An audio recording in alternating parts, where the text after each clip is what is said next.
أعوذ بالله من الشيطان الرجيم. بسم الله الرحمن الرحيم. سبح اسم ربك الأعلى الذي خلق فسوى والذي قدر فهدى والذي أخرج المرعى فجعله غثاء أحوى سنقرئك فلا تنسى إلا ما شاء الله إنه يعلم الجهر وما يخفى ونيسرك لليسرى فذكر إن نفعت الذكرى سيذكر من يخشى ويتجنبها الأشقى الذي يصلى النار الكبرى ثم لا يموت فيها ولا يحيا قد أفلح من تزكى وذكر اسم ربه فصلى بل تؤثرون الحياة الدنيا والآخرة خير وأبقى إن هذا لفي الصحف الأولى صحف إبراهيم وموسى صدق الله العظيم.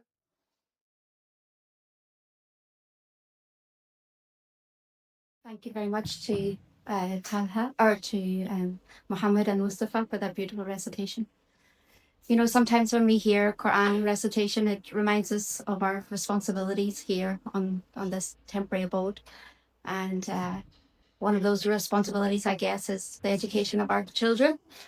And it really extends to that as well because they are the future for us. And our seminar today is designed to help us work towards building a vision of good education for our children. And we're really fortunate actually to have Marina and Talha with us to help us shape that vision. To lay the essential philosophical foundation, we have Brother Talha Fozgur. He's an educationalist, an Oxford graduate, and a PhD researcher at in education at the University of Cambridge. He's the author of the thought-provoking book, Islamic Homeschooling Towards a Heightened Vision of Education, which challenges us to see education as a deeply formative, moral, and purposeful endeavor. He will help us establish the why, the principles, and the thought that must underpin our journey. So, warm welcome now for Brother Talha.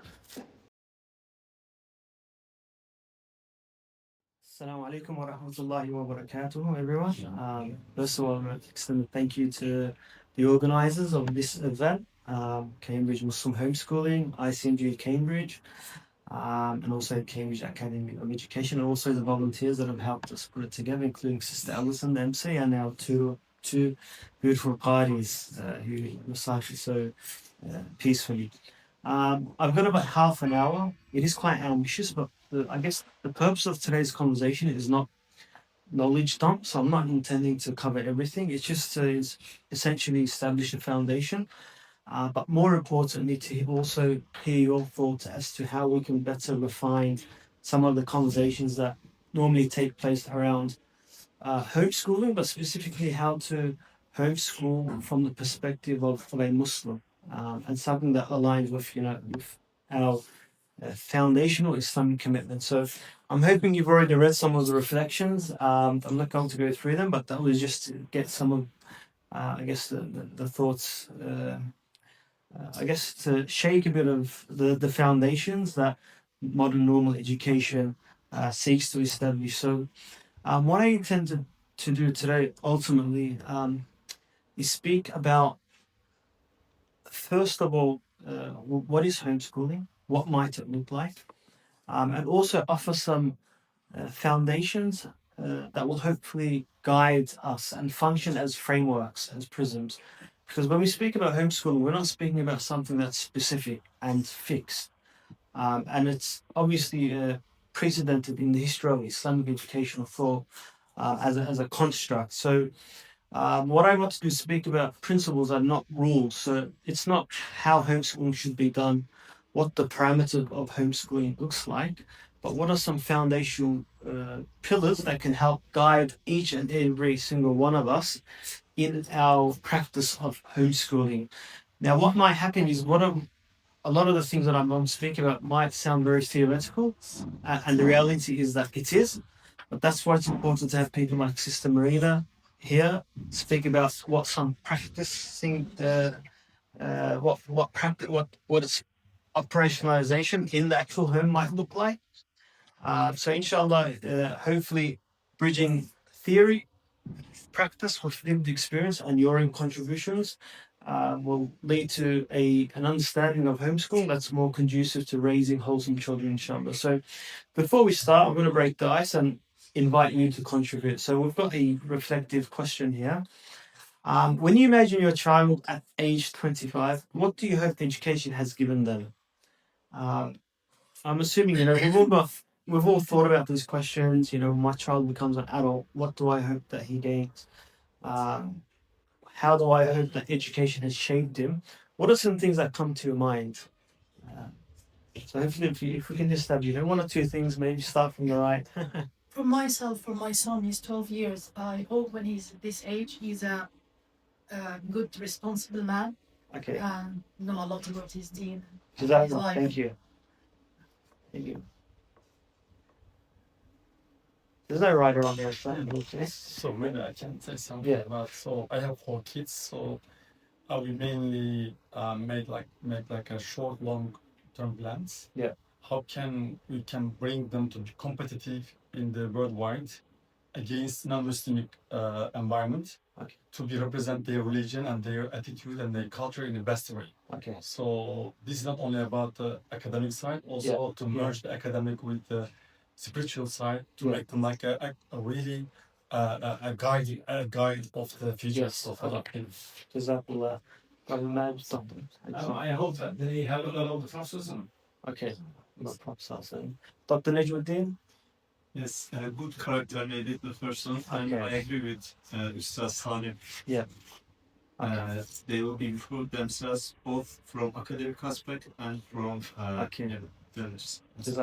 Thank you. I guess it becomes clear from your answers where the problems might begin to give, where the problems might begin when we start to unpack the modern context. And I don't think it's not really healthy to think about homeschooling as divorced from the modern context, because the reality is it's a response to this particular context and a particular understanding of how education is.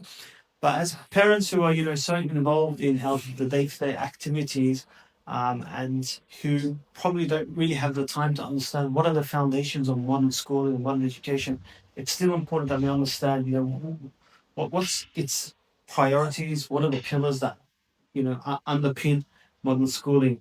I just want to hope that Dr. Najmuddin can maybe remind me of time as well, because I've been given half an hour.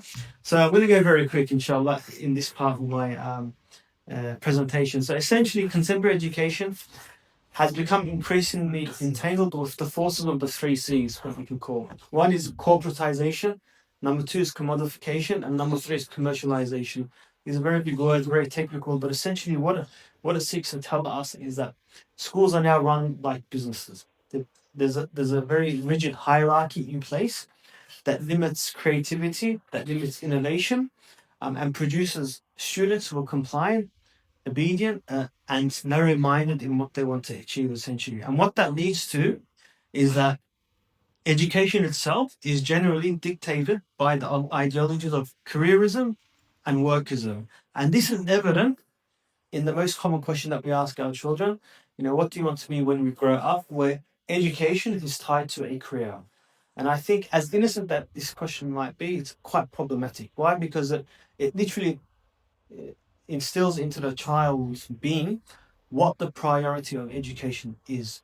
And if it's not clear to him yet, he might assume that he's doing education wrong, or he's not there, or he's incompetent. And so that's not to say you shouldn't have clarity as to what what your inclinations might be or what you might want to do in the future. But the problem is when you limit the whole purpose of education, the whole purpose of schooling to a specific career or work. And so if we can sum up the modern context, it's that work, career advancement, and personal achievement are valorized as the highest goods of human life, essentially. And that's what the purpose of education is tied to today. So if you speak to any child, ask them why they go to school, you'll ultimately see that it comes down to one of these three key priorities. And so what is that trying to tell us very quickly? That modern schooling's implicit purposes is based on economic productivity, standardization, measurement, and ranking, and there's also external motivation. So, interestingly, I mentioned this here before, but there are three separate institutions that inspired and shaped modern schooling. That's very clear now, and academics are very openly saying this as well. Does anyone want to guess what those three pillars might be? Sorry? More on an institutional level. Capitalism is there, but as a structure. Factories, yeah. Military and prison system. Okay, it might sound very shocking to us, but the reality is that if you want to produce compliant, obedient students or economic workers, is that you need to have a certain system in place that produces that required level of obedience. And then ultimately, those objectives shape your curriculum, your standards, your pace, and your definition of what good success looks like, right? So how do we normatively understand success? This student graduated from school and went on to university and now has a job, and therefore education was successful. And then we say that this child is not equipped with life skills, there's no innovation, there's no adaptability, he's not able to, there's no responsibility, he's not able to, be innovative with his decision making, and so he can't really thrive in real life. And so what that leads us to understanding that anybody who's successful in school might be well schooled, but it doesn't ultimately imply that they're well educated. Okay, and so a well schooled person may succeed within a system, but a well educated person can question, renew, and ultimately lead systems, and that's essentially one of the key differences. And so let's now come back to definitions. There's many ways we can define homeschooling. I'm sure we've all got our own way of understanding what homeschool might be. That's why when you speak about homeschooling, you can't be very rigid with your understanding of what it should look like, because then you fall into the same standardization model of normal schooling. So one way to understand is that it's an approach to education in which children learn primarily within the home and the wider community, guided by parents or mentors and guides and tutors or educators, with an emphasis on number one, meaningful learning, number two, strong relationships with family, and number three, flexibility to meet each child's personal needs. So you're able to personalize education according to the unique strengths and temperament of that child. And so when we frame homeschool, how do I understand homeschool? How do I propose that we should understand it? One is we shouldn't see it as an alternative method, but a better method. Okay, I'm not homeschooling as though it's one way to understand education. I believe that it's actually a better method because we're able to overcome some of the challenges that modern schooling might propose. Number two is that it's a philosophical stance on education that has multi-layered implications. So it's not just about a structure, a change in setting where schooling or learning takes place, but it's a different way of engaging in with education. And thirdly, I think the good thing for Muslims is that we're not reinventing the wheel, right? When we speak about Islamic education and the purpose of education, it's not like we're trying to create something new. We've got revelation there to guide us. We've got Islamic educational thought from the time of the Prophet ﷺ to today to guide us. And so we're able to answer some of the questions that education asks, which is how is education defined and what are we educating for? How does it view the child and what do we teach? And what is the role of a parent and how do we teach? So very quickly then, when we speak of homeschooling, there are some certain models of homeschooling. Without delving into each one, the dominant models can be listed maybe as four. One is very conventional, so it's schooling at home essentially, where you bring the structure of the school and the contents of the school, with its curriculum and pedagogical style, to the home. The second is classical education, where models such as the trivium and quadrivium are very dominant. So it's based on critical thinking, developing literacy skills, numeracy, and so forth.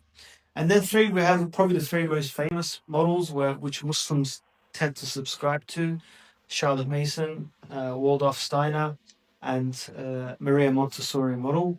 And then there's unschooling, which is a bit more radical, where it's sort of child-led and a bit more flexible. And now what we're seeing is the emerging Islamically informed or Islam inspired. So what's common about all of these is that they all move education beyond a one-size-fits-all school model by reclaiming learning as a more intentional, relational, and flexible process. So rather than asking, how education should be done, what we do is we ask, what type of child is in front of me? What's their inclination?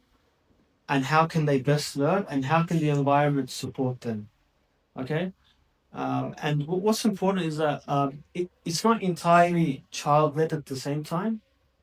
So this is where Islam begins to sort of separate itself from other models, because we've got a very overarching framework that helps us guide answer some of these questions. So then, when we ask, what's the goal? Why am I homeschooling? What's the goal of Islamic education? So some of you gave similar answers. Is there water? I guess Dr. Jibuddin. So what are the priorities of homeschool? So the question that I'm trying to answer is here: if I am going to homeschool, why am I going to homeschool? What would a successful educational model look like in hindsight? And I believe, and there's no, you can enumerate this list, you can add some things, but I think some general principles might be listed as follows. One is, interestingly, is our children should know reality as it is, right? Now we live in a post-truth era where there's multiple truths, there are multiple ways of reading reality. And whilst yes, there are disagreements in interpretation, Islam ultimately says that haqiqah is one and it can be known. And we have to instill that into our children. How do we do that? By ordering the soul correctly, for example, tazkiyat an-nafs, cultivating virtue, preparing for a responsible life in this world and the hereafter, and excellent and meaningful contribution to society. Sorry, the last one hasn't been edited, but the last one is Bismillah. The last one I think is very important. Excellent and meaningful contributions to society. And what I mean by that is this: that if we're going to homeschool, if we're going to go to the extent that's required to take ownership of our children's education, then we shouldn't be settled for mediocrity. We shouldn't say, I just want my child to get through A levels and then graduate and then become a good person. We should have high aspirations, because we have potential, we have the logistics to really personalize it according to their strengths and produce people of excellence. And by excellence I mean ihsan and itqan, people who, when they choose a particular field of endeavor, they do it with perfection and excellence, not just mediocrity. And the second one is meaningful contribution. So the child has to know that the world is bigger than myself and my own needs, and that Allah has appointed me as Khalifa on this world, and I have a contribution to make, not just to the Muslim community, not just to humanity, but to the universe at large. And so, Islamic educational thought normally calls this al-insan al-kamil, or the complete Muslim, or it's also called, acquiring sa'ada, reaching sa'ada, which is essentially human flourishing as well. So you can call it what you like, but what becomes clear here is it's not like you don't hear you must have a good job, you must live a comfortable life economically. Like the idea of career being correlated with education is actually very new, and it might seem abnormal to us, but historically when people spoke about education, like the idea of tying that to a certain career wasn't really a part of the conversation. But at the same time, you can't negate that reality today and be entirely dismissive. Okay, so there's a quote here I want to share with you that I think sums up essentially what our role is as leaders of our children's learning. And that's by Al-Ghazali, where he resembles the child or the process of cultivation to the cardinal of diamonds. So he says, a child is a trust in the care of the parents. For his or her heart is a precious uncut jewel, devoid of any form or carving, which will accept being cut into any shape and will be disposed according to the guidance it receives from others. So that's essentially what our responsibility is as people who, when we accept that we're taking ownership of our child's learning, there's an amana, there's an immense amana that's now in our hands. And we have to ensure that we're equipped with the right tools to be able to do that effectively, but also giving it its due haqq. So when we come to the actual topic of today's talk, what are some foundational principles? Again, I think many things can be said, but I've just identified 4 that I'm hoping will be quite helpful and contribute to your input as well at the end. The first one is clarifying your why. This is very obvious, right? And the sad reality is that we needed an American public speaker who's very in love with the American Navy to tell us why it was important to start with why. Start with why. I don't know if you know Simon Sinek's most famous book, Start with Why. I mean, that was very clear to us at the outset that إِنَّمَا الْأَعْمَالُ بِالنِّيَّاتِ, that you need to be clear why you were doing what you were doing. And I think for Muslims who are engaging in homeschooling, it has to be very clear to you as well why you're opting to not only take your children out of public schooling or other forms of schooling, and why you're actually intentionally deciding to homeschool. And the reason this is important is as follows, is that it provides direction and anchors decision making.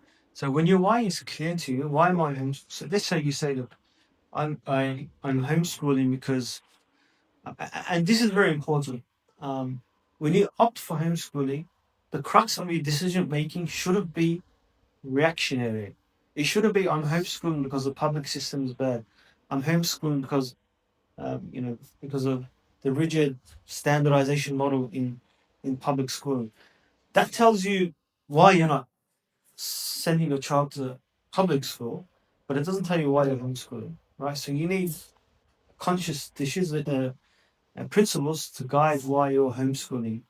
So that way it's not reactive, but it's proactive. And one of those is that provides direction and anchors decision making. So without an articulated purpose, you might end up imitating the school, right? You might end up repeating some of the obstacles, creating the obstacles that exist in normal public schooling.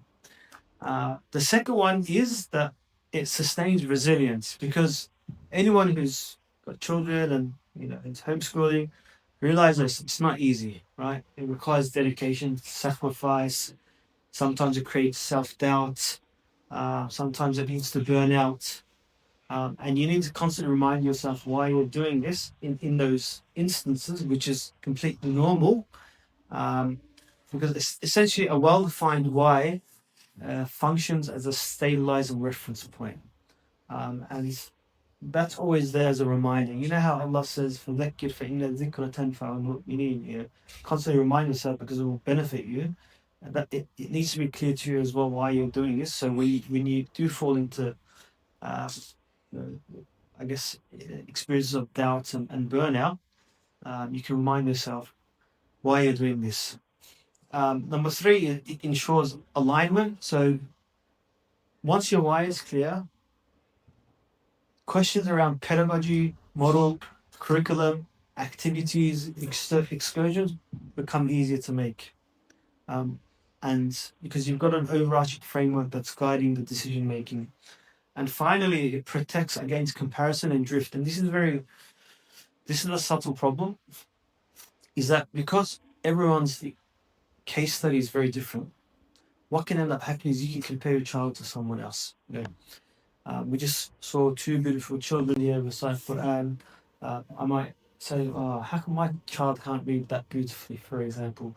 Or you might see them, you might see children reading at an earlier age, or their literacy levels are higher, or they've achieved in certain fields, their behavior is very different. But you want to realize, you want to constantly remind yourself that, no, I want to avoid that whole idea of comparing, and I want to focus on what my child's strengths are, what areas require improvement, and I want to help him be the best version of himself. Okay? You can look at comparison for inspiration, but most often comparison leads to, demoralization, demoralizing you, if that makes sense. And so I think, it's important not to compare because everyone's circumstances are different. Every child's capacity and capability is very different. And you just want to bring the best version of your child out. And so when your why is clear, it transforms homeschooling essentially from a reaction into a deliberate educational philosophy.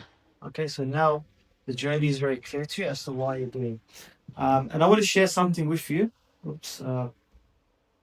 Okay, so this is a photo. I came across a vision statement of a family's homeschooling statement, and I found it very interesting. I don't know if I can zoom in. Okay, you don't have to read it, but essentially, this is there to guide the family, right, in their decision making. So you don't have to present it in this way as well, but I think we should all be guided by a framework. And Brother Sadia mentioned that that he's got a long-term plan, for example. That's very important. That framework is very important to guide you because it's a very diverse and complex landscape, and you want to be clear that you're always locked in. Having said that, you need to also accept flexibility, right? Don't be too rigid. Like sometimes people, when I speak about education, people realize that I'm over relaxed. Whereas they might be a bit more stressed and why is my son not like this? Why is my child doing this? And I'm like, just calm down. Like, don't be led by somebody else's opinion on how education should be. Like, you need to first develop a rational understanding of what your priorities are, and hopefully that can give you a bit more comfort. So it's always good to help you. What's my North Star, essentially.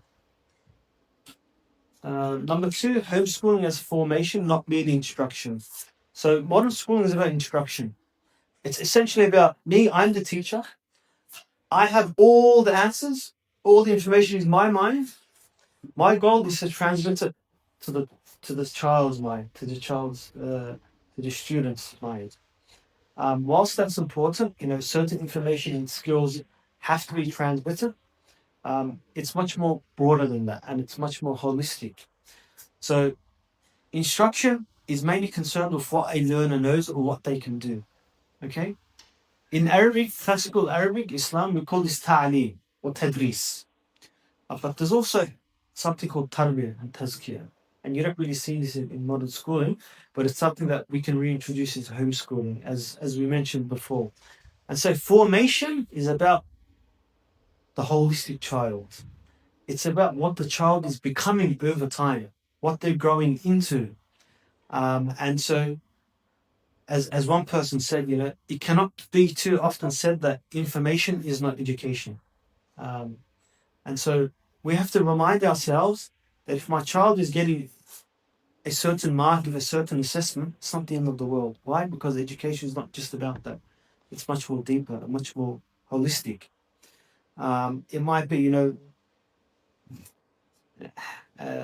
How's their patience? How is their level of critical thinking? Are they able to form arguments? Do they have a concern for humanity? And these things are ultimately what matters over time. And so you just have to remind yourself that yes, the performance is important, the academic performance is important, but it's much more greater than that at the same time. Number three is personalizing the journey. I think this is very good. Most often when people start homeschooling, one of the first questions they ask is, what curriculum should I use? Okay, like that's probably the fifth or sixth step you should be concerned about at that stage. Like you want to understand, why am I doing this? What type of understanding of education do I have? But at the same time, what type of child is in front of me? Okay, and you want to tailor that educational model according to the child, because essentially children differ in temperament, in pace, in interests, in strengths, in struggles, and stages of readiness. And our role as people who lead the learning of our children is to understand that child and to respond to that and work with them accordingly. Um, and and I don't want to speak about what the role of the parent is. These systemarians are already going to do that. But it's also a journey of self-discovery as well, where you learn about yourself. One of the things I speak about is that homeschooling of the parent precedes homeschooling of the child. Right? Because what happens is a lot of parents bring their own baggage into homeschooling. This is how I learned. This is what produced me, and this is what I was deprived of. Therefore, I'm going to give you that. But it's not about you. It's about what does Allah want for this child, and how can this child best receive that form of education. And finally, this is very important. I think for many families, homeschooling is seen as an individual endeavor.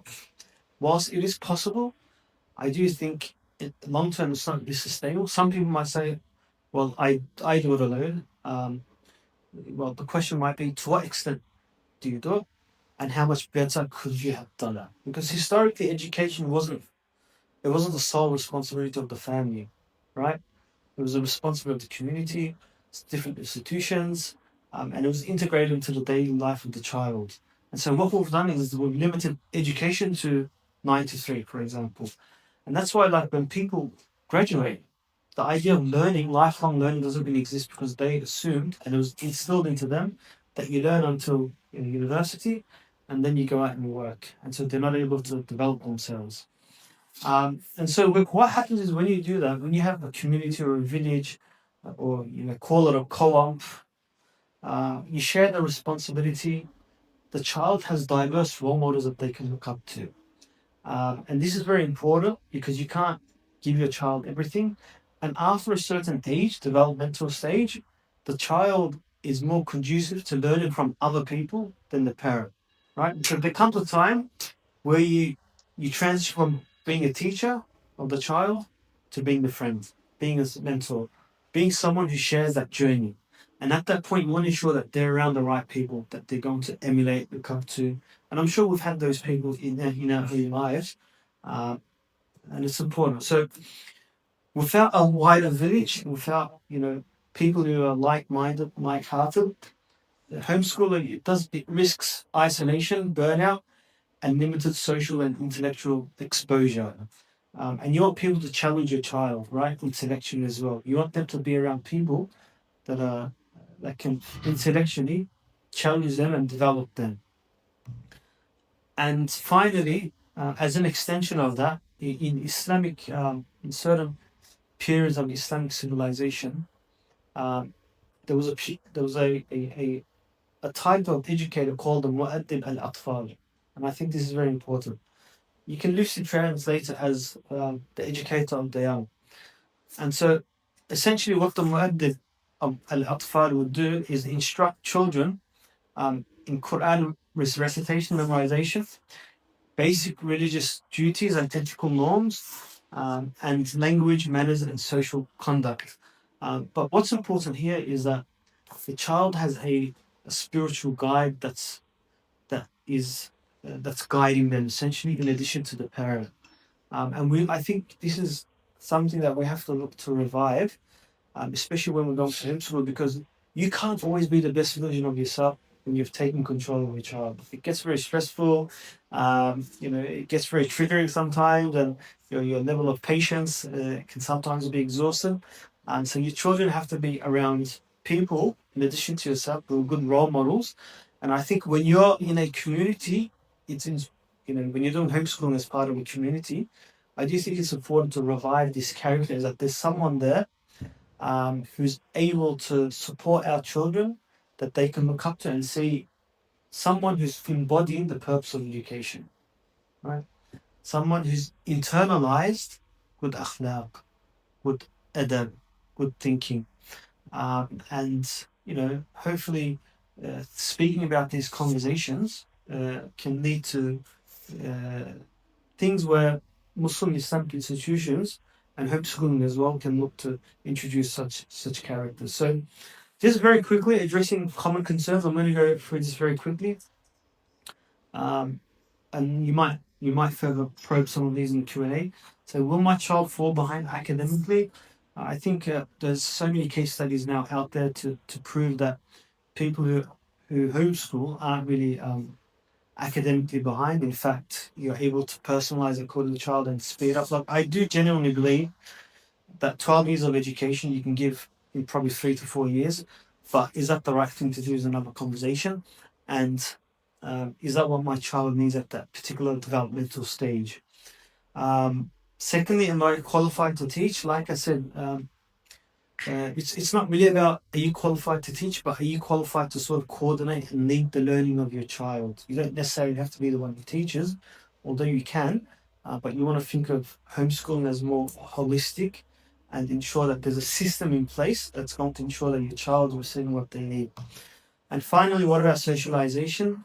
I think the problem today is that children over socialize, especially in schools, to the extent where their sense of the unique identity is forgotten, and their their becoming is now directed by what society wants them to be rather than their unique self and the values of the family.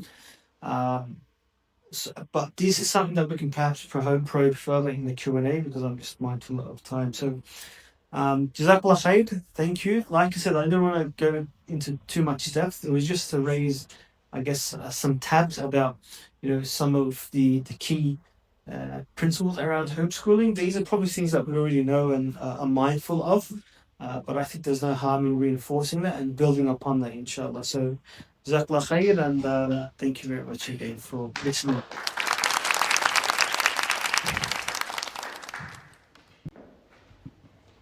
Thank you, Talha, for that profound and intellectually stimulating framework. You've given us much to contemplate regarding heightening the vision of education for our children. And that vision naturally leads us now to the crucial question of how do we do it in our own lived experiences, in our own homes, within our own families? How do we navigate these principles in the day-to-day realities? Our next speaker, Marina, is perfectly positioned to answer that, inshallah. She's a homeschooling mother of 4, a founder of the Cambridge Muslim Homeschool Network, and a graduate of both Cambridge and Oxford universities. Through her publishing company, Scholastica Islamica, she turns principle into practice by creating the educational resources that she and many others need. She brings the lived experience, the community wisdom, and the practical application that we're all seeking. This is my delight now to welcome Marina.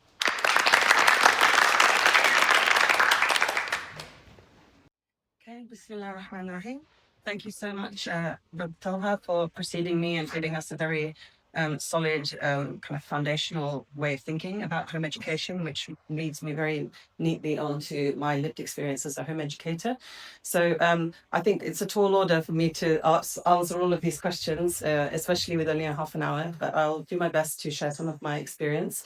By no means have I kind of gone through it and seen it all. I've got 10 years or so of homeschooling experience, so I can speak from that, and obviously from what I know of our community and the experiences that others have shared with me. So I'll do my best to touch on some of these issues.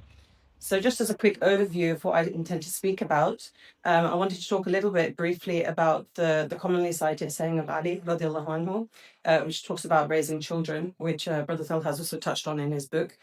And I wanted to talk about, for the rest of my time here, about 4 characteristics or roles of the home educating parent.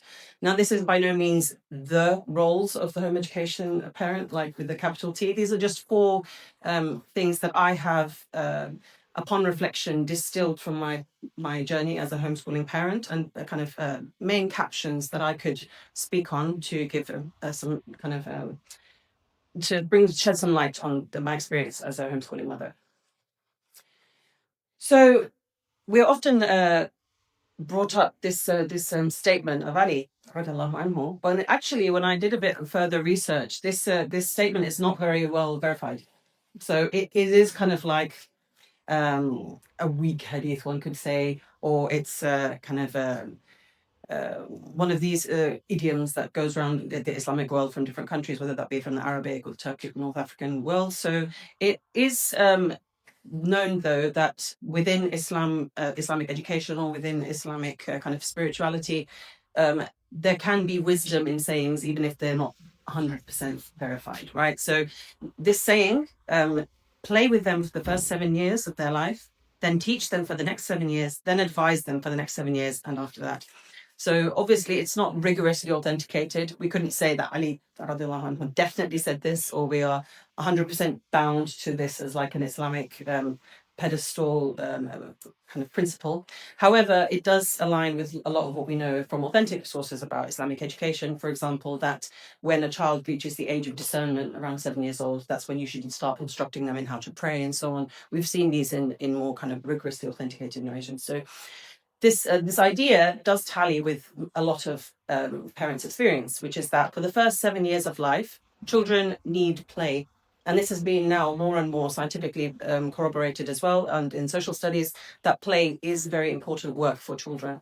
And pushing children into academic frameworks, which, as Brother Talha has identified, are often based on factory and military and prison models, it's not healthy. And children need the space to play and explore, and to without fear of reprisal or fear of falling into trouble, essentially, need space to play. Not that we should not discipline them at all, but we need to give them more freedom than the schooling system would allow them to. And then from the age of discernment, when the child is able to say, right, this is not something I should do. Oh, I feel ashamed of doing something in public. I should, behave in a certain way. Or when you can tell a child about logical consequences, right, if you do this, then this will happen, and they respond accordingly. From that age, it's possible then to start inculcating them in certain virtues, to start instilling certain information in that child. Because obviously we're not just talking about kind of teaching children good adab and good manners and how to speak to parents or how to speak to elders. There's also, right, what's 5 times 5 and what's the capital of Mexico and all this stuff, right? There's information that we want to impart as well. And so those 7 years are a key time where what classical education model, some of those thinkers would call the poll parrot years. The child is like a parrot; they will just repeat what they hear, and they soak up like a sponge. Yeah. النقش في الصغر العلم في الصغر كالنقش بالحجر. The knowledge that is given to a child in youth is like engraving on a stone.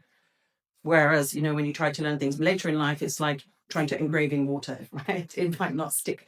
So those 7 years are crucial for instilling certain factual information and concreting that child's personality traits, things like this. And then from the age of 14 or so, those next 7 years, they're not quite mature. They're mature in terms of Islamically, they are baligh, but they are not fully mature in terms of being world-wise, in terms of knowing how to navigate certain relationships, things like this. And so for those 7 years, from about 14 to 21, they're coming into their adulthood. You are there as an advisor, as a mentor, as a guide to lead them. So definitely we can use this model, however weak or however not fully authenticated, we can still use this as a framework for Islamic education. Now, when we think of homeschooling now, coming directly to the topic, often when I speak to people, they think of, okay, there's homeschooling and then there's just general parenting, the things that I do as a parent. And okay, I don't homeschool my child, but I still parent them. I still send them to Islamic school and I still teach them how to hold a knife and fork at the table. And so there's a good overlap between what parents do, just generally, even if they send their child to school, and what home educating parents do. And so I've tried to draw this Venn diagram with the circles pretty close together. This is how most people would think of parenting as opposed to home education. But actually, from my experience as a home educating parent, I think a more accurate diagram of this relationship would be something more like this, which is that a home educating parent is not kind of overlapping with what parents do, but home educators really are taking every aspect of parenting as a broad, just one part of the broader holistic raising of that child. Okay, so there is what they do in terms of schooling, what they do to teach them those times tables and those capital cities and those chemical processes and whatnot. But then there's also, okay, how do we treat our uncles and what do we teach our child in terms of being involved in the community? What does that look like and why should we do that, and voluntary service and so on? Now, I've put question marks over parenting and schooling because, as Brother Talha alluded to, the very idea of schooling and the very idea of parenting in this modern commodified sense is very modern. It's very new. Even doing parenting as a verb is less than 100 years old, I think, in terms of the way we see it now.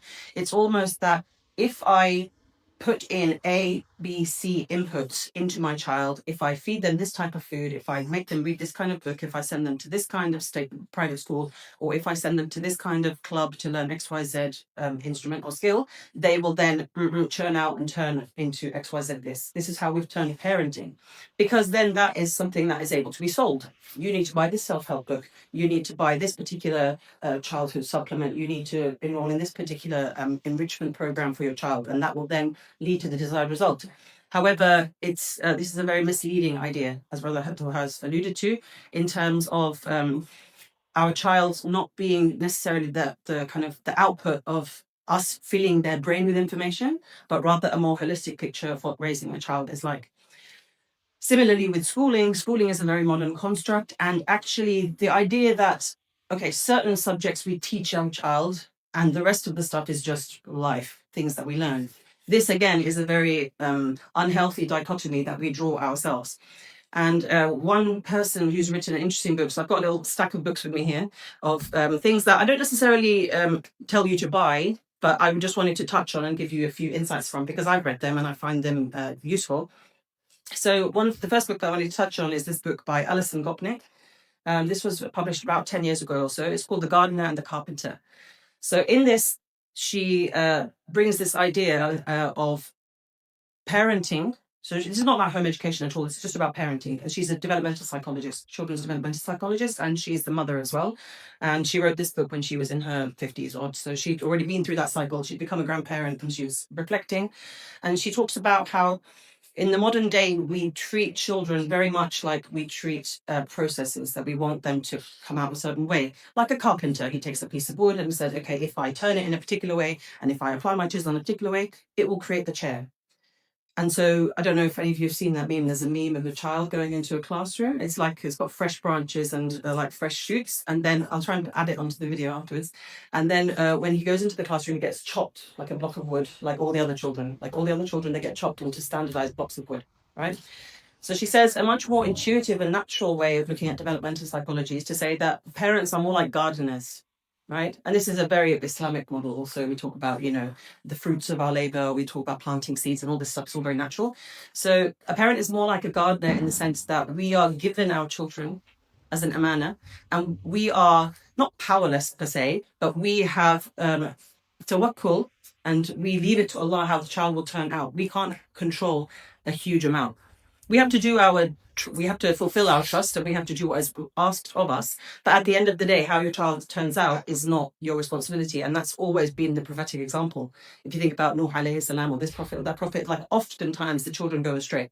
So it's not that because of your efforts and because of the way you raised your child that they will turn out in XYZ way. So just that as a basic principle, I find is very useful. And that brings me actually on to the 4 roles of the homeschooling parent. So one of these being the gardener. Okay, so what I wanted to say by this is that as the parent, we are kind of nourishing the seed of our child, trying to help our child to grow into their flourishing adult version of themselves. And your role is not to, harshly prune and harshly prod, but the growth will happen by itself as long as we provide the right conditions. We nourish that child appropriately. We create a home that is a healthy environment for the child to learn, to flourish, to develop, to reflect.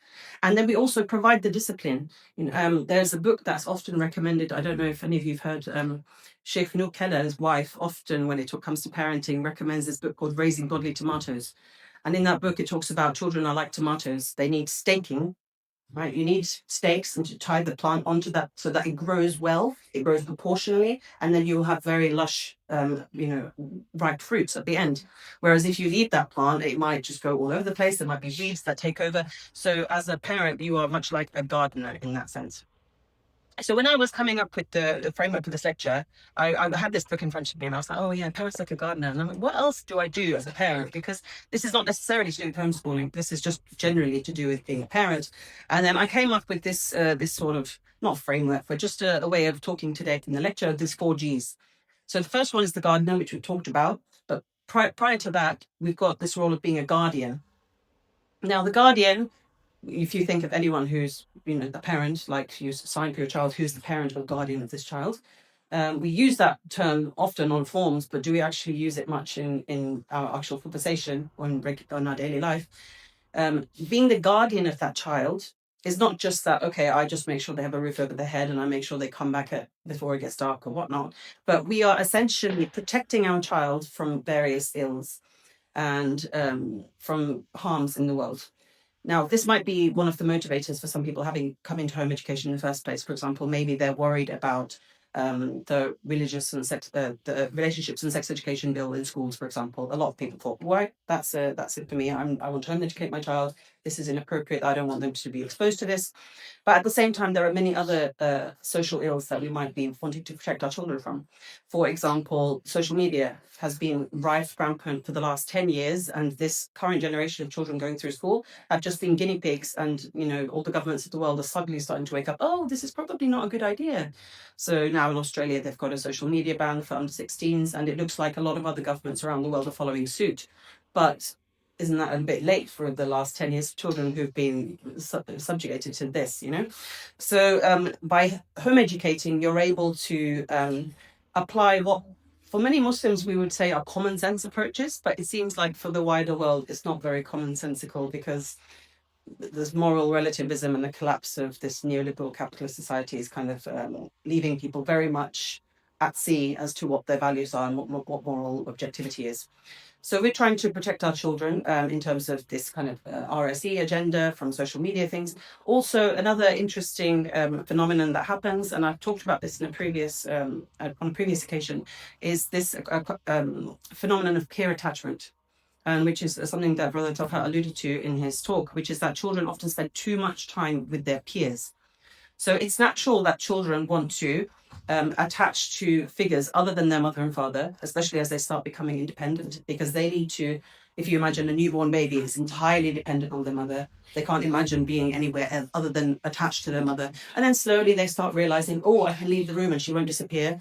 Okay, I can start toddling by myself. Oh, I can go on a play date and my mum will come back in a few hours. They slowly start developing that independence.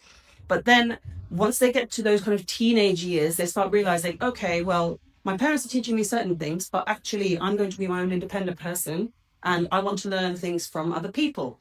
Now, if you don't have that village and if you don't have responsible, caring aunts, uncles, grandparents, community leaders, community elders, those children will not have anyone else to start forming attachment bonds to. And so what we have is a phenomenon of peer attachment.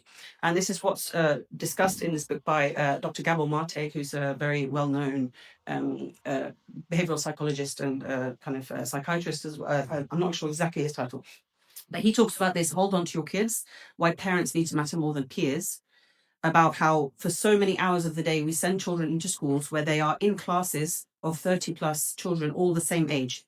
And the children, needing to detach from their parents and attach to other people in the world, start attaching to all of these children who are all in the same boat of being dysregulated and not knowing what the world is really about, and all trying to figure things out, which is why you get this crazy social media phenomenon of children just getting really hyperfixated on beauty or hyperfixated on the manosphere, red pill, this and that, right? On either extreme for girls or boys. Or there are very harmful trends essentially on social media and within schools, which children are privy to. And then the parents start to say, who is this child? Like, why is my child becoming so different? I've never understood. Like, we never taught this to the child. Why are they so defiant?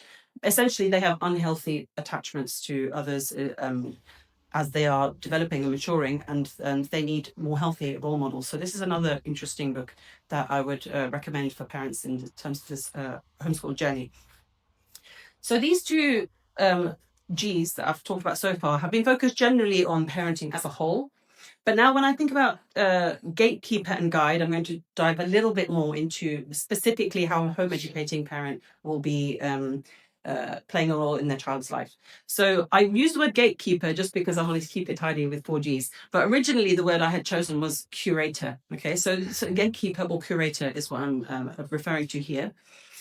And by this, I mean that the gatekeeper is someone who decides what comes in and what goes out. So a parent is there to help to decide for their child what my child is exposed to, what resources, what people, what activities, what friendships I allow them to partake in, and what I keep outside the gate. So essentially, the parent is going to be, in the homeschooling situation, the curator of that child's educational experience, the curator of that child's childhood. So you can imagine a newborn baby, the parent is always deciding, I'm going to put these clothes on you, I'm going to put you in this kind of baby carrier, I'm going to put you in this kind of car seat, I bought this kind of pram. The baby has absolutely no choice about anything. Yeah. And as they grow up, the parent makes lots and lots of decisions about that child's upbringing until the child comes to the stage of being able to make some of their own decisions. So for a homeschool parent, what this means is that we are trying to provide resources, provide curriculum that, as Brother Talha mentioned, is helping that child to learn in a way that suits their individual needs. And there are many, many curricular possible choices out there. There's never the right curriculum. I think parents get a lot of FOMO about, okay, I need to try and find the best thing, but really there is no best thing. It's a bit like food. So I often, when people ask me about home education, I tell them it's a little bit like diet, right? If someone was to ask me, what's the best food? I'd say, well, it's kind of like a nonsensical question. There is no one best food. There are many good foods. There are many not so good foods, but even bad food, I wouldn't call it bad. It's like, are we never allowed to eat a donut? Like, well, no one would say that. It's all about moderation. It's all about balance. It's all about the diet as a whole. It's about how those foods are prepared, the sources of those. So education is very similar. There's no one curriculum that will solve things. There's no one curriculum that will fix it.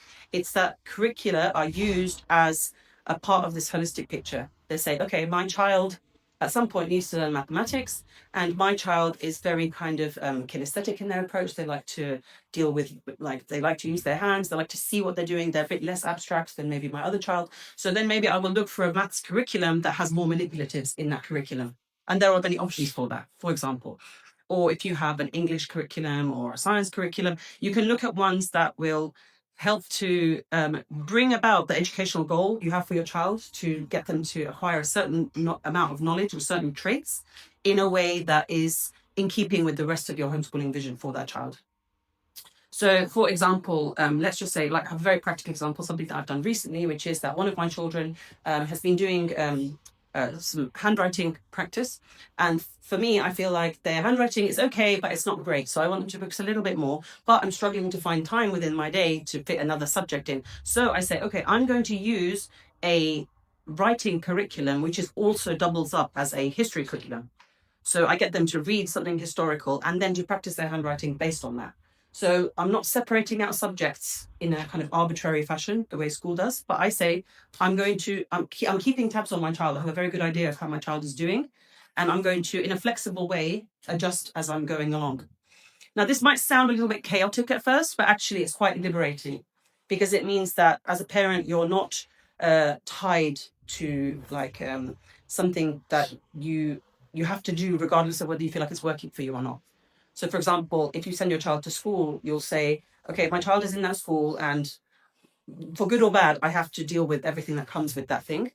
Whereas flexibility and the dynamic nature of homeschooling means that you don't have to subscribe to a one package and then have to deal with the fallout of that thing.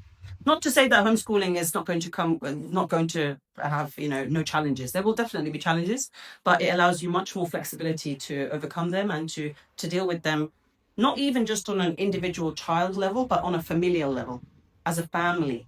Yeah. So you might say that, okay, we've very practical example, the mother is pregnant and they're going to be postpartum soon, and it's very difficult to manage homeschooling other older children when you have a new baby. It's just understood. What's wrong with taking 3 or 4 months off completely from home education? I mean, some people might say, my children are not going to learn anything, they're going to fall behind. And having the confidence to say that I have flexibility there, my child will learn a lot more from seeing their mother's postpartum interaction with the baby. They will learn a lot more from that than they would making sure you ticked off that spanning curriculum you chose, right? It's being a home educator is more and more for me having the confidence to get to that position, to say, okay, let's say I had a curriculum, I made a plan for the whole year to finish this, and we got to July and we still had 8 lessons left of the curriculum. Am I going to really just be like, oh, we have to finish it, I can just say, my child pretty much got to the academic point I wanted to with this. We don't have to finish this curriculum. I'm not tied to it so religiously. Whereas in a school environment, the educator is very much tied to this is what has to be accomplished. I have to sign this off and I have to show it to my superiors. I have to show particular test results, for example. So as the gatekeeper, you are essentially you're in charge as a homeschooling parent of curating curriculum in a way that aligns to the needs of your child and the needs of your family. And it's also important for you in that sense to try to prevent your children feeling overwhelmed and overstimulated. Because one of the huge ni'mas of our time, one of the huge blessings, is that we have the internet, we have these advanced language learning models. They give us so many opportunities. We've got the YouTube with every possible kind of educational information you would want on there. But then that also leads to huge kind of anxiety. But what if I didn't pick the right thing? What if there's too much choice, too much selection? My child could just go off into every which way.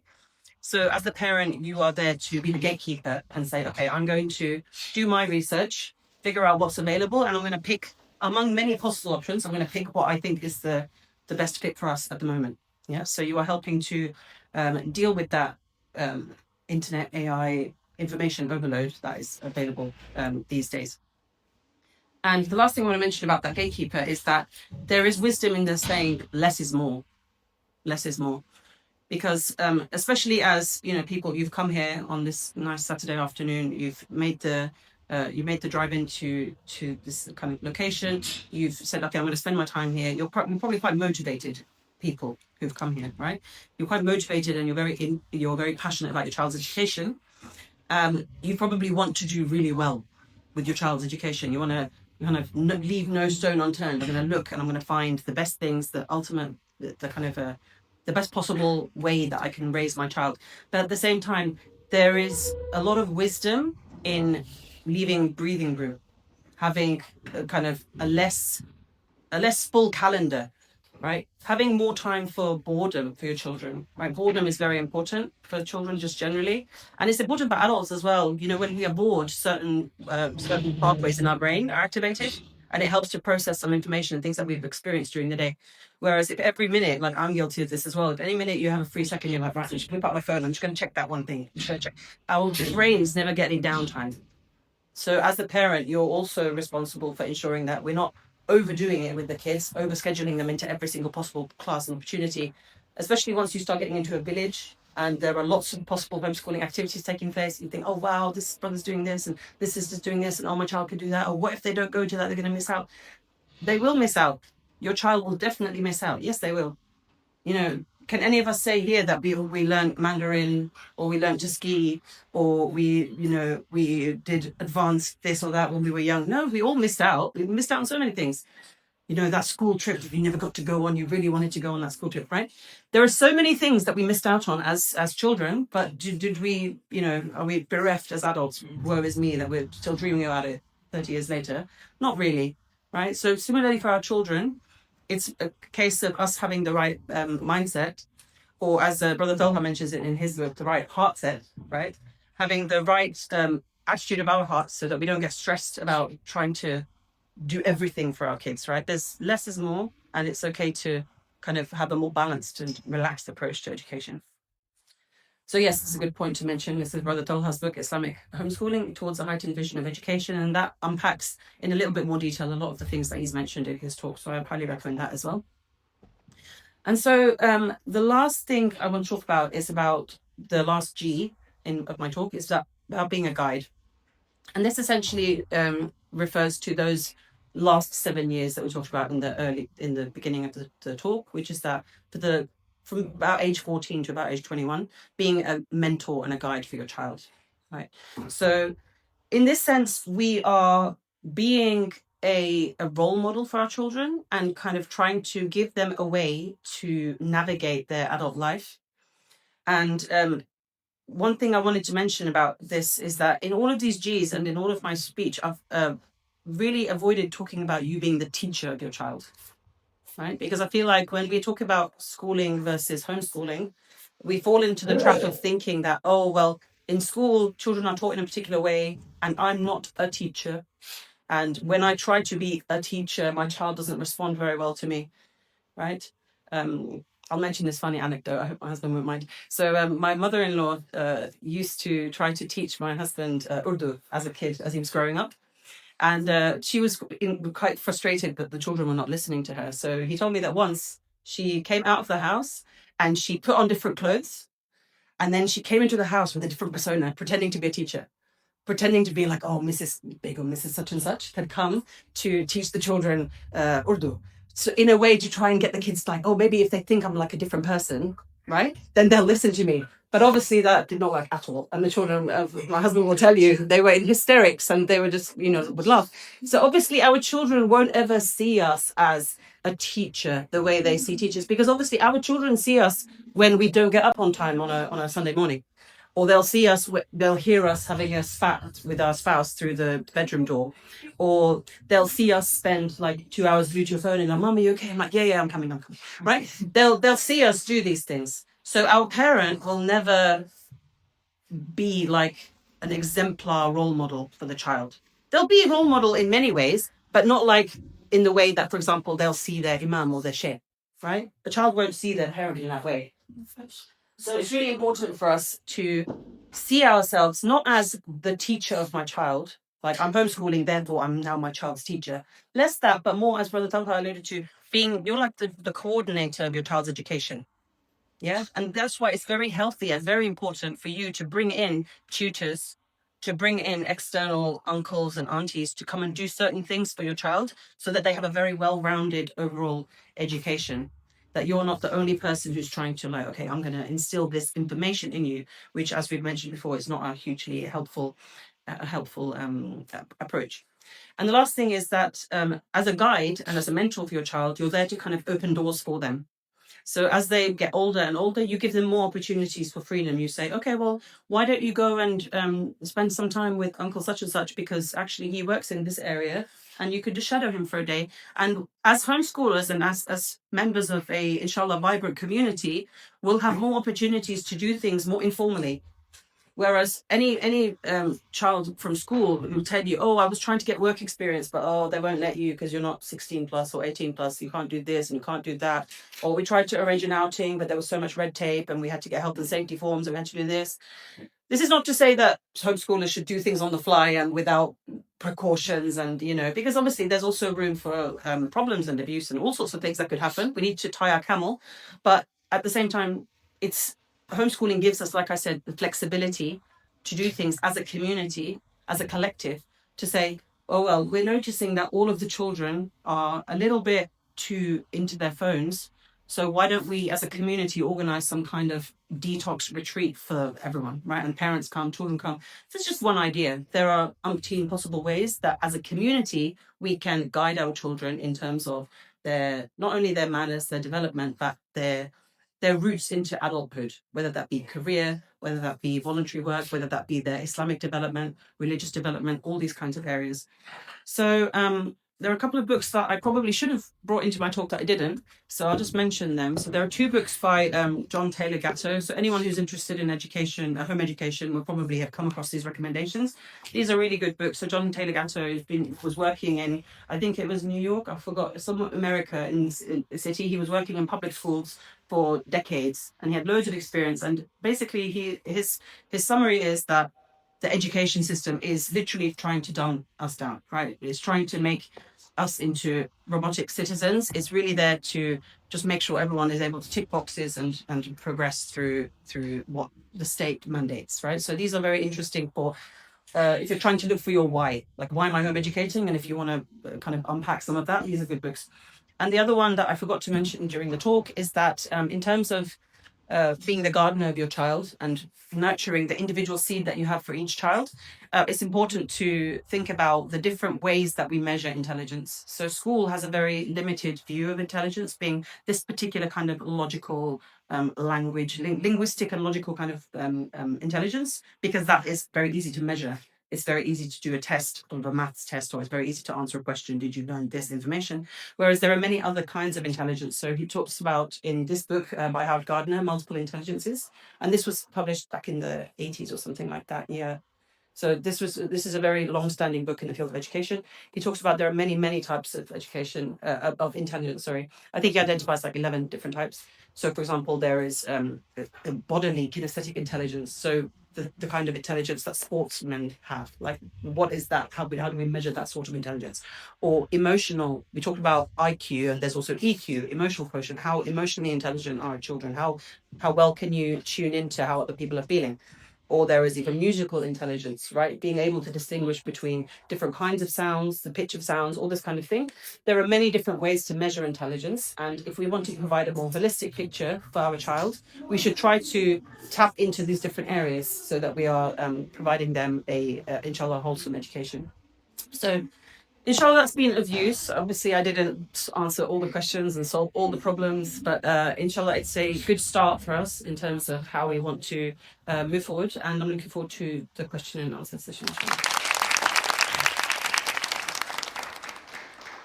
Thank you, Marina, for that incredibly grounding and practical presentation. I think it's been reassuring for a lot of us as well.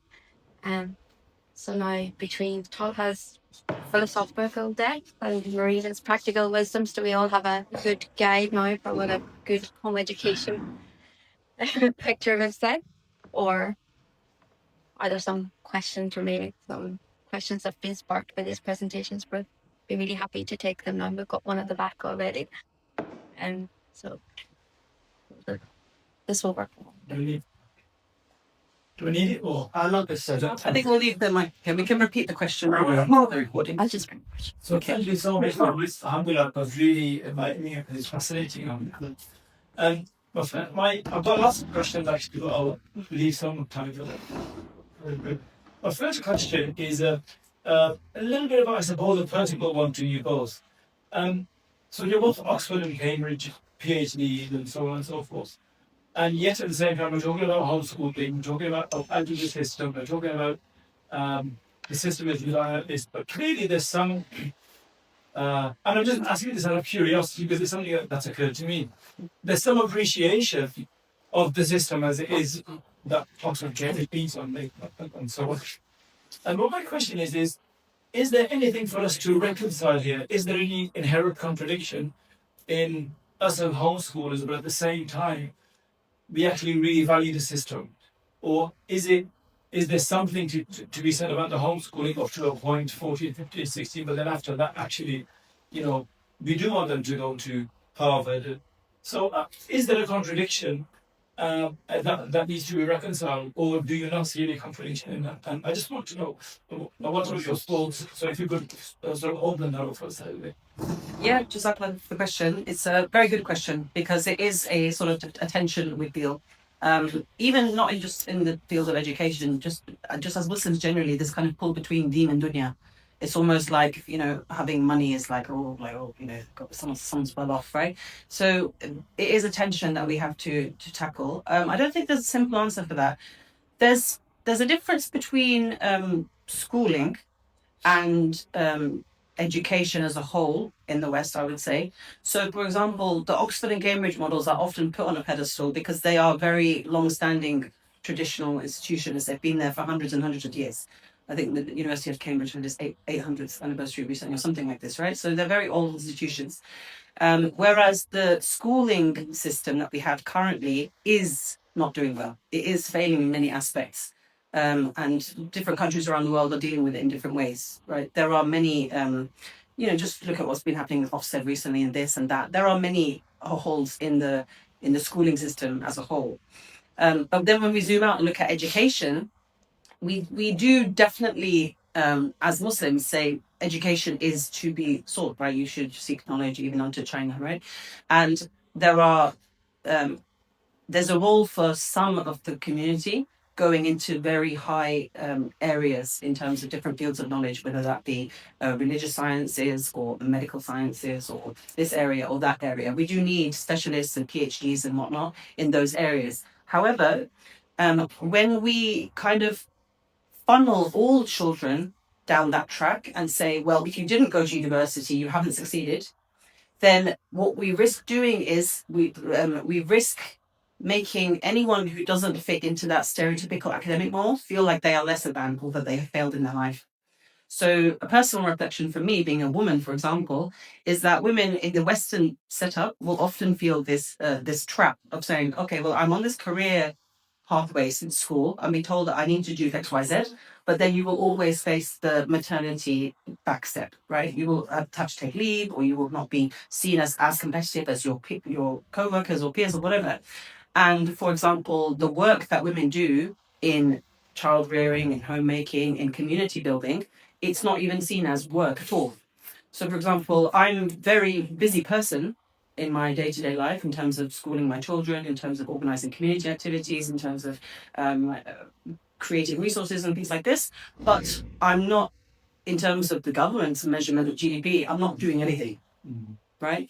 So for me to have been told my whole life that if I didn't then go and do X, Y, Z, that I'm failing. Like, for example, I was intending to do a PhD and then I withdrew from it because I wanted to focus on homeschooling and focus on my children. To then have that told to me that, oh, well, yeah, you didn't finish your PhD. So, do you know what I mean? It's kind of like being able to accept that in our community, the person who works part-time as a tutor and then part-time they clean the mosque toilets, right? And they don't have any further education after their A-levels, right? Is that person less than in any way than the person who did the PhD, right? And just being able to tell ourselves that if my child ended up being that person, that they've not failed or we've not failed them in their education. I think just rethinking that mindset is, I think, really important. Yeah, I mean, I think this is very similar. Well, and just to maybe build on that, I think the way the question is framed, from how I understand it, is that it's seen as the ultimate end goal, and it's probably the best end goal for any student engaged with school.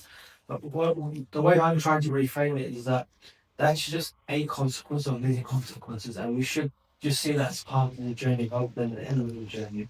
And so, as Sister Maria mentioned, like you can be well schooled, and a sign of that might be that you're at Oxford and you're Cambridge, but it doesn't necessarily mean that you're well educated. And I think you said that Cambridge is often what I've heard. And you probably see the quality of the students that come here. A lot of it's not very clear to them what their purpose in their actual degrees are as well, and what comes after, like a lot of the decision making is driven by economic outcome and monetary needs. And like it's very common to come across students, study say chemistry, chemical engineering, then he wants to work in banking, and it's, he asks why the salaries are good, so it's about, what's the greater picture here? And these institutions, per se, they give you that greater picture. But if you can prepare yourself to see the greater picture before you get there, why you're there, and beyond, then I think these institutions ultimately do give you credibility. And as Muslim brothers say, how can we best utilize that to serve our communities and our humanity? So it's more of a strategy than the end goal in a sense. Yeah, so but that is a very good question. I question myself a lot on that as well, because when I say to parents, can you support what are you going to get at these institutions? I didn't know that answer. That's pretty, and it's a very good question. So that yes. Is that also not to say that there's also a mismatch within the system? I mean, if you look at the primary and secondary school, that's really made to make us obedient servants, obedient employees and consumers. Yes. Right? But at the same time, in the higher ranks of academia, we need to be creative, we need to be out of the box. Yes. So there's a mismatch. Correct. In that as well. Yeah. And from a Muslim perspective, for us as a family, the main thing was that our children need to be resilient in this time of all these backlashes on Muslims. Yes. And that has, as we say, the 7-year stages. Yeah. It applies to especially those first 7 years. So not only the first 7 years, but also the first 7 years. Because when you're between 14 and 21, there's already major changes taking place within your psychology, the mentality, the strength on your dealing with those things. So even those stages are very dangerous for the development of good character as a Muslim. I'm gonna accept that as a comment rather than a question. Correct? Yeah. But that's not a question. Yeah, it's actually I think it's very good for sign up the 7 months that you both gave as well. You haven't used it yet. Yes. So if you both have a really deep experience in homeschooling in your life, so I think you are also actively doing many things inside. So, but many families in Cambridge or in the UK, maybe in the world, they are trying to understand what's homeschooling and how can they benefit more to their families. So this is because homeschooling is mainly in Cambridge is very good, maybe somehow really good level, but it's the new approach when we look also in Western world at the same time. So, do you think is it a good idea to develop a framework for the families who tries to understand homeschooling or who are in some part of homeschooling try to get improve in their life for their families and for kids, that it can help them? Do you think there can be some models or frameworks that you can provide to the community? Yeah, I mean, I think I will let Brother Falhad speak to the majority on this, but I think what a lot of Muslim families who are looking at home education are doing is that we look to, for example, the American homeschooling community, because they are much more well established and they have been going for a long time. And that has been borne out mostly from kind of Christian approaches against state mandated education. So as Muslims that have Kitab, we think, okay, Christians, they will have a relatively sensible approach to deen and study. So yeah, we definitely do need to have our own approach as opposed to just borrowing from others. And maybe I'll let Brother Saldah speak on this. That's a very good question. That's what sort of inspired me to try and write a book on homeschooling, because essentially what homeschooling seems to do is to explore Islamic educational thought from the time of Pakistan until today and conceptualize it to a system that varies from context to context. And so while we're kind of speaking about a model or a framework, we can speak about frameworks and models, because even when you look at Islamic history, it's very diverse institutions and globally. Use the word maktab, but it was understood different contexts. The mu'adhin and their roles and responsibilities was understood very different. And so I think what the book tries to is what are the priorities, the kind of principles, and have them that guide each of us. So it's essentially what I'm doing is I'm taking off a lens of glasses that's been given to me. It doesn't represent me, it doesn't represent my values and my outlook on life, and trying to replace it with something that's more aligned with the Islamic tradition and framework. And what's important is that there isn't one way to go about it. So if I ask every single one of you, how do you homeschool? It can look very differently, right? But are we cultivating virtue in our children? Are we teaching them correct thinking? I use the word critical thinking because as soon as you know how to think, most people who go into the schools don't know how to think correctly, and then we expect them to think critically. So we need them to think correctly first and foremost. Do they understand what their role is as a human being in the dunya towards Allah, towards society and themselves? So I think when that's your framework, when that guides you, and then you should be a bit more flexible of how you go about implementing some of these. And so yes, we do that. I sometimes I wonder if that's the field that I should venture towards because there's a very big demand, but at the same time, um, there's a lot of really good things happening already that we can benefit from, but it still needs more. So if somebody asks you, I want to do homeschooling, what do I do? Okay, what can I say to them? I need a template to offer them. And hopefully, the things that we're all doing, everyone's unique lived experience is also very important. And inshallah, instead of saying I'm choosing Waldorf, I'm choosing Steinite, so I'm choosing Maria's range of like birds up there. So does that go?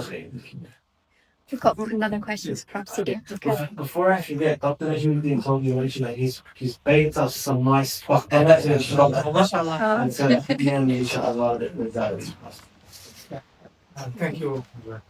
Very insightful presentation. Say just one comment. I mean, comment and I'll follow the questions. So I think there is certainly a lot of criticism to the modern education. Yeah. And I think modern education does actually work for certain people. Some people actually thrive in that. A lot of people don't succeed in that. But I think the same criticism can be applied even to traditional way of education, where you don't necessarily have the environment. Yeah. So I think ideally you have the traditional way of education with the ideal environment, but in practice, I think that doesn't always happen. And of course, I think the way of education nowadays is a little bit uniformized. And we agree, I think it's controlled by the state. That's another problem, which is a little bit more ideological. So I just wanted to make that comment. It's not all bad, yeah. I certainly don't have necessarily very strong ideological, but I think one of the reasons why Usharu, I think personally my motivations, there is a religious side, but I think on the top of it, I think the digital world, in the sense how kids or teenagers and so on, they can kind of, as soon as they get into that system, and there is a strong pull towards social media. Yeah? I think saying nowadays that people who have education don't have the aren't socially isolated, I think is not really true. As kids nowadays, a lot of them are socially isolated just because they spend most of their time in digital world. And I'm surprised that in your presentation there wasn't a lot mention about this, about the digital world. I think you had just quick impression, but I think we have to be careful by doing higher education not to fall in the same trap. Yeah, because at the end, I think human learn by interaction, by play, and even their education, this is a issue we're talking about. Those are also about human interaction, and very much the role model also has often to have to be towards human interaction. And I think I can say from professional life, I think what nowadays probably is needed in the future more and more is people who are able to actually have deep thought. Okay, it's not a lot nowadays, and it's something will happen more and more. It's not a lot, but the speed of execution, because machines will always outrun us. They are much faster than us. They work at cooperation manageable. So I think it's not about execution. It's more about the deep thought, the taking the time to have those reflections. That's how you actually get very good. I think tomorrow's leaders or tomorrow's engineers or doctors. It's not about as much as about the execution. Yeah? I think there's a lot of alternatives to that. So I think it's very important to mention that maybe. I mean, how to actually not to fall in the trap of the digital world. I think I personally had quite strict, in the sense that control of access to digital world is really controlled. You can access it only if you need it for certain, and that's it has to be there. I think the next question, which will be very difficult, is about artificial intelligence. Okay, artificial intelligence is going to be very useful, but again, getting into that is actually a word that maybe learn you not to actually, if you start just using it from scratch, it doesn't work for you. Yeah, so you don't necessarily get deep thought. So I think those are subject maybe we have explored a bit more. Yeah. Yeah, so just to summarize the question is, what part of the I guess, digital learning or AI learning, to what extent should we factor that into our own educational philosophy? Is that correct? And how actually as well create the right environment for our kids. Yeah, I think that's a conversation that educators have to have in collaboration with AI writers and experts in the field. Um, okay. But ultimately, I don't have an answer to that question. And I can tell you, universities don't have an answer to that question, and states don't have an answer to that question. Recently, a research came out led by Brooks Institute, where they analyzed 400 different case studies and research papers, and they came to the overwhelming conclusion that the use of technology is overwhelmingly harmful for children in the field of education. And now we're seeing countries such as Denmark, who are at the forefront of promoting technology in education, taking a step back and saying we're seeing the harmful impact. So I think rushing to have a clear view can also be harmful. I don't know.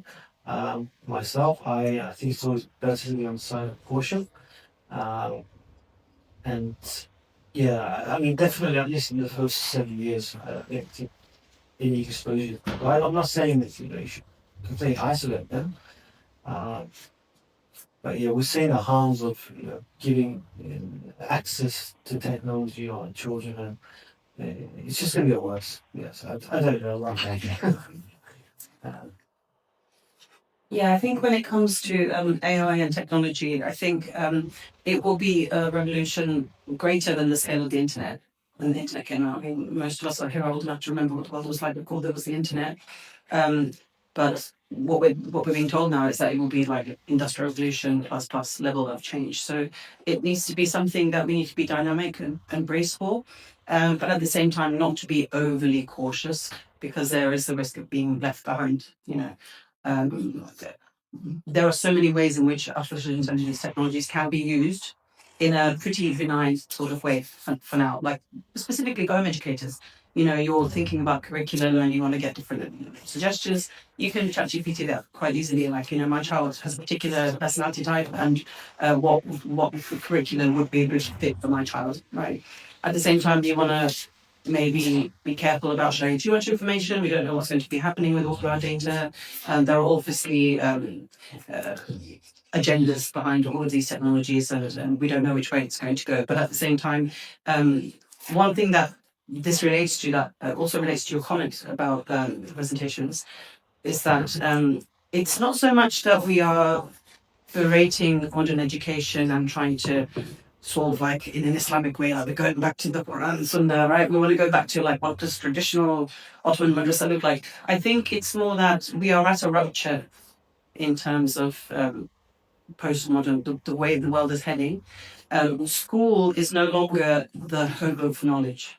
Right? It used to be that you could only reach certain levels of knowledge if you went to a school, a university. That's where the libraries are. That's where the knowledge was housed. That's where the professors and the scholars were. That was the only place you could go to get the knowledge. Whereas now, knowledge is everywhere, and we need to tackle how do we then. What does education need to mean anymore? If I can, at the tap of a button, find out anything, do I need to memorize times tables, or do I need to do this, or do I need to, we need to fundamentally unpack what education even means, right? So I think both of us are probably too junior to answer those questions, and there's a lot of conversation happening on that front. But inshallah, we will be dynamic enough as a community to embrace those changes. We have a question. Yes, sir. So thank you very much for the talk. It's very clear to me homeschooling offers many advantages, especially in this fast-changing world. I guess my question relates more from the perspective of a schooling parent. I think if I was to listen to the talk as a schooling parent, I'd have a number of concerns. I'd be quite worried, actually. So what advice would you give to parents who are schooling, who may want to consider homeschooling, but as we all know, or as some of us know who are homeschooling, it requires a lot of time. It requires a huge amount of energy. Job plans may need to change. Jobs may need to change. For some people, it's not easily practical. So my main question is, what advice would you provide for schooling parents? Yeah. The question was prepared.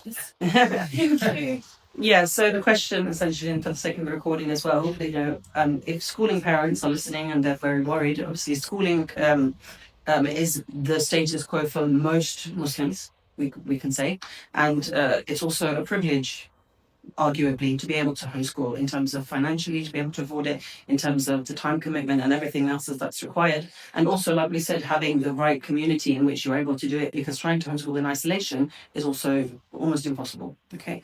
What I would argue is that I tried in my brief segment to focus on things that apply to both parents and non-homeschooling parents, right? In every sense, parents are the primary home educators of their children to begin with. We teach our children to walk, we teach them to hold a spoon, we teach them to use the toilet, we teach them how to say their name, how to say their auntie's name, how to pray their salah. Then maybe we push that and we teach them how to read, or we teach them how to do this. And it's a very arbitrary distinction to say, oh, well, the school does this, therefore I don't need to educate my child. The school does that, I do X, Y, Z, other things. I think if the parent is able to, regardless of the circumstances, put their parent hat on, but with those 4Gs that are discussed, like I am my child's guide, I am the curator of their education. Now, if that's to say that I will outsource certain aspects of that education to a school, then so be it. But that doesn't absolve us of the responsibility of being the overall curator of that child's upbringing, which is essentially what I was trying to get at with that Venn diagram, that the parent really is, we have a weighty responsibility. And even home educators, don't have us for saints. We outsource a lot to tutors. We'll have Quran tutors for this, or we'll send our child to this. Maybe even though we homeschool, our child goes to maktab like regular school children do. So there are many ways to skin a cat, as the saying is. And generally, just for schooling parents to take heart that it's not like it's a terrible thing to send a child to school. There are many in our community also who send one child to school and homeschool another child. I mean, it's very common. Or that they homeschool for a few years and they start to school for some of the years. It's not like it's a one size fits all, or an on or off, or a success failure, as we've been talking about. Just very briefly, just to build on system read again. So if you that question is also premised on the assumption again that education solely happens at school, right? It's about redefining what education is and seeing it as more not only holistic but motivated. So if your child goes to school, that's only one part of the formation. There are other opportunities that you can make use of outside of school. You also have them before school. You also have them on weekends. So it's about how I maximize the other domains of educational opportunity. So after school, so go to a maktab or sports, recreational activities on weekends, camping trips or scouts or FRAYASA or so forth. So it's just ensuring that, I guess, that you're maximizing the other opportunities of education rather than just limiting it to the school. I think, was there a question from the sister side at all? No? We're okay? All right. For the talk. On the theme of Islam-inspired education. So obviously, homeschooling is one multifaceted implementation of it. There are also Islamic schools. Now, when you look at the manifestos or different intentions of Islamic schools, they have many of the ingredients that you have mentioned. But then the reality might be quite different. In your experience, do you think these ideals can ever be productionized into the school? Why do you think uh, Islamic schools, even in general, obviously they vary in their implementation, but what do you think they have? Most of them have not necessarily been able to achieve those ideals. Is it something intrinsic to the system because it's through schooling as a vehicle, or is it because of other challenges? Yeah. So I did have the opportunity to work in Islamic school for many years. Um, I come from Australia, so the system is very different to the UK, and also to I think many Western countries. There's a bit more flexibility, so there's more room for modification. But the question is, even if Islamic school, so I think when you look at education today, is that I think Islamic tools are only ambitious with what they're trying to achieve to the extent that they're not able to achieve it. So when you look at a lot of the missionaries, you expect them to, our graduate profile is someone who has akhlaq and the academic gifted and the khalifas, the Islam, and then you look at some things that come out, and it's not really possible. So I've come to the conclusion that and I mean, I might change my opinion, but I think Islamic schools have to be a bit more realistic with what they can achieve and more specialized. And if all you can do is give the child a framework on how to think and act as a Muslim, that might be sufficient. And I think Islamic schools themselves will realize this as well when they look at the results, because they're not. I mean, most of them who are serious about Islam don't really do well academically, and most of them who are very good in academics compromise on. And some people say, we just want to send our school to this child so they can pray 5 times and learn how to pray, and they're surrounded by people who are good akhlaq. And so parents' expectations as key stakeholders is very different as well. So homeschooling or home education sort of lifts those restrictions and turns it into a way of life. So it's not just about the school where the child learns everything, and then when they're with the family, it's like there's no education to take place. And the parents internalize this as well. Is that I send you to school to learn Islam and so forth. They come home, they see that the parents don't really implement what the school presents as an ideal Muslim, and they experience cognitive dissonance and so forth. So I think that's a challenge that's inherent in the system. At the same time, I do believe that it is possible to maximize, education without Islamic schools if you're realistic with your goals. And the worst Islamic school might still be better than the best public school. But that's another conversation that you haven't shown. So I have just lived experience with Islamic schools and talk obviously, but what I would say is that I think there is a danger of slapping Islam label onto things and saying, oh, that makes it Islamic now. It's just like, well, we have a regular school, but there's a hijab in the dress code and the kids get to pray, and we also do Arabic and Islamic studies class alongside the GCSEs. I mean, is that an Islamic school according to what we've been unpacking today? Who knows? What I would say is that this kind of model that I think we're trying to work towards, it could be not industrialized, but rolled out on a larger scale. If we think about education more in terms of a cooperative community effort.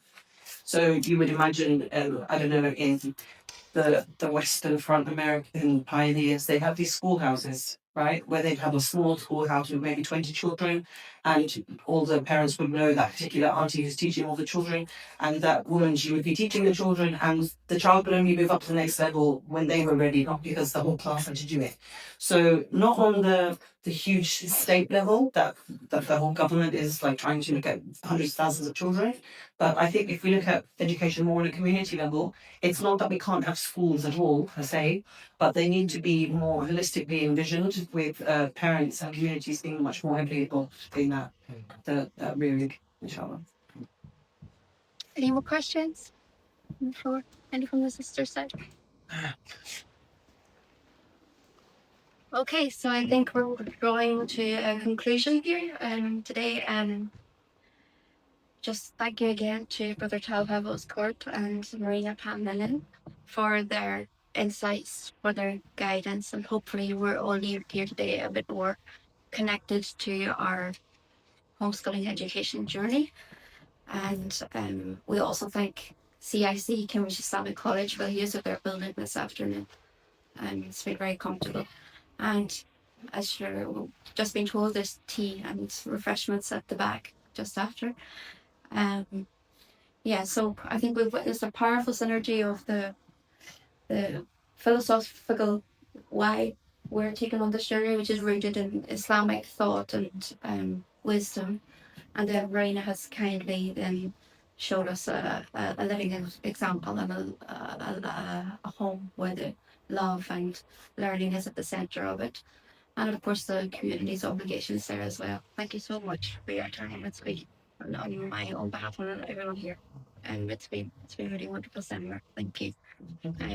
So we'll just end now with the dua with والعصر بسم الله الرحمن الرحيم والعصر إن الإنسان لفي خسر إلا الذين آمنوا وعملوا الصالحات وتواصوا بالحق وتواصوا بالصبر.